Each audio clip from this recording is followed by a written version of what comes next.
और सीधा आपको लेकर चलेंगे आम आदमी पार्टी की प्रेस कॉन्फ्रेंस पर, जहां पर स्वास्थ्य मंत्री सौरभ भारद्वाज प्रेस कॉन्फ्रेंस कर रहे हैं।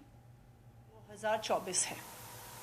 आज से एग्जैक्टली एक साल पहले 26 फरवरी 2023 को दिल्ली के पूर्व उप मुख्यमंत्री आम आदमी पार्टी के वरिष्ठ नेता मनीष सिसोदिया जी को गिरफ्तार किया गया था।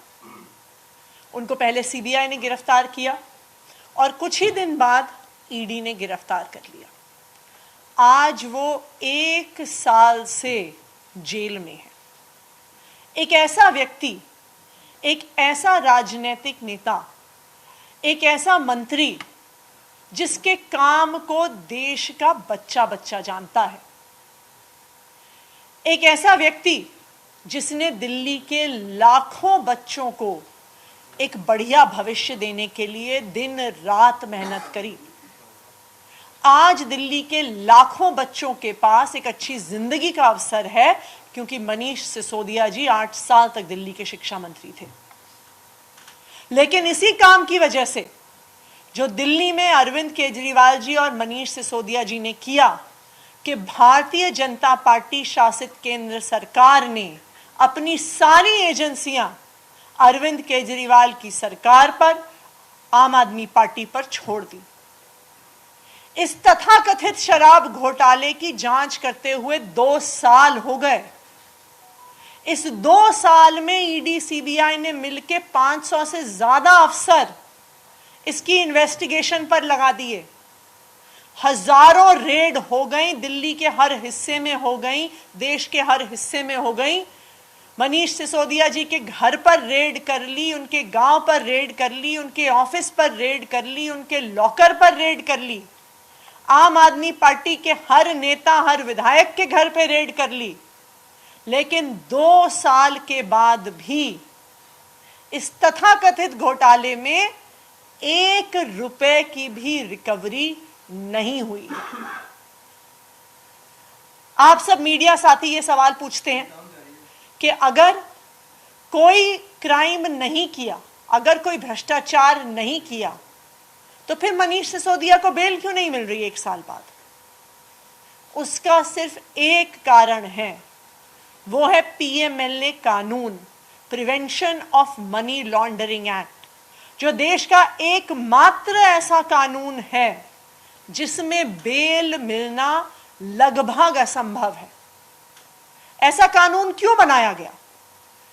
ऐसा कानून जिसमें मनी लॉन्ड्रिंग करने के बाद बेल मिलना असंभव है, काउंटर टेररिज्म के लिए बनाया गया था, आतंकवाद रोकने के लिए बनाया गया था, ड्रग ट्रैफिकिंग रोकने के लिए बनाया गया था।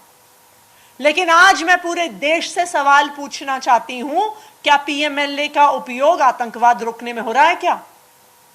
क्या पीएमएलए का उपयोग ड्रग ट्रैफिकिंग रोकने में हो रहा है? क्या आज पूरा देश ये जानता है कि prevention of money laundering act का ईडी के माध्यम से प्रयोग सिर्फ एक चीज के लिए हो रहा है, और वो है विपक्ष की पार्टियों पर हमला करने के लिए। आज ईडी का प्रयोग, पीएमएलए का प्रयोग सारे विपक्ष के नेताओं पर केस करने के लिए हो रहा है, उनको एक एक करके जेल में डालने के लिए हो रहा है, और जेल में डालने के बाद बेल ना मिलने के लिए हो रहा है।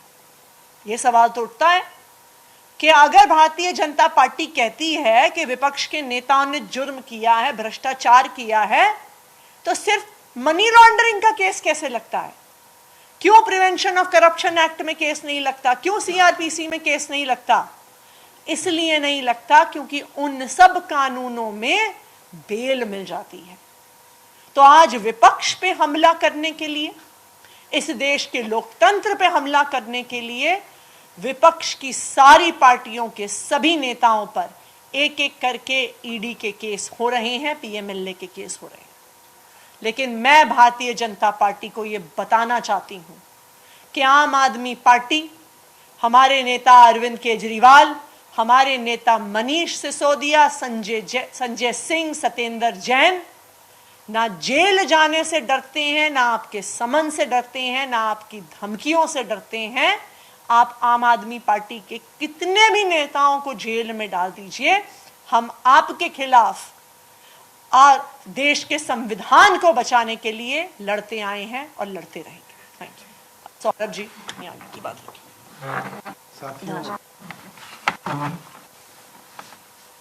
पिछले साल जब मनीष जी को गिरफ्तार करने की बातें हम सुनते थे तो पहले तो ये लगता था नहीं, ऐसा होगा नहीं, कह रहे हैं भारतीय जनता पार्टी, ये संभव नहीं है। और जब गिरफ्तार हुए तो भी ऐसा लगता था कि चलिए महीने 2 महीने के अंदर बेल मिल जाएगी। महीने 2 महीने के बाद 4 महीने हुए, 6 महीने हुए, 8 महीने हुए, लगा चलिए अब हाई कोर्ट दे देगा, फिर लगा चलिए सुप्रीम कोर्ट से मिल जाएगी। सुप्रीम कोर्ट ने बड़ी बड़ी बातें कोर्ट के अंदर कही, उसके बाद भी बेल नहीं दी। उन्होंने कहा नहीं, ट्रायल जल्दी पूरा करे सीबीआई और ईडी, और ना मिले तो हमारे पास आ जाए। ट्रायल भी कोई जल्दी शुरू ही नहीं हुआ अभी तक तो, और 1 साल जो है वो बीत गया। मुझे लगता है कि दुनिया के अंदर इतना बड़ा दुर्भाग्य किसी ही देश का होगा कि आप किसी भी देश के नागरिक से पूछिए आपका देश का शिक्षा मंत्री कौन है, कोई नहीं जानता कौन देश का शिक्षा मंत्री, हमें नहीं मालूम, ये तो पॉलिटिकल लोग हैं, मुझे ही नहीं मालूम कौन। और आप किसी से पूछिए, बिहार में पूछिए कि दिल्ली का शिक्षा मंत्री कौन है, सब बच्चे जानते हैं, सब लोग जानते हैं मनीष सिसोदिया दिल्ली के शिक्षा मंत्री हैं, क्योंकि उन्होंने दिल्ली की शिक्षा को पूरी दुनिया के पटल तक पहुंचाया। शिक्षा के महत्व को राजनीति के अंदर लेके आए, इलेक्टोरल पॉलिटिक्स के अंदर लेके। तो आप मंत्री आतिशी और सौरभ भारद्वाज को सुन रहे थे, जो कि एक बार फिर से बीजेपी पर निशाना साधते हुए नजर आए।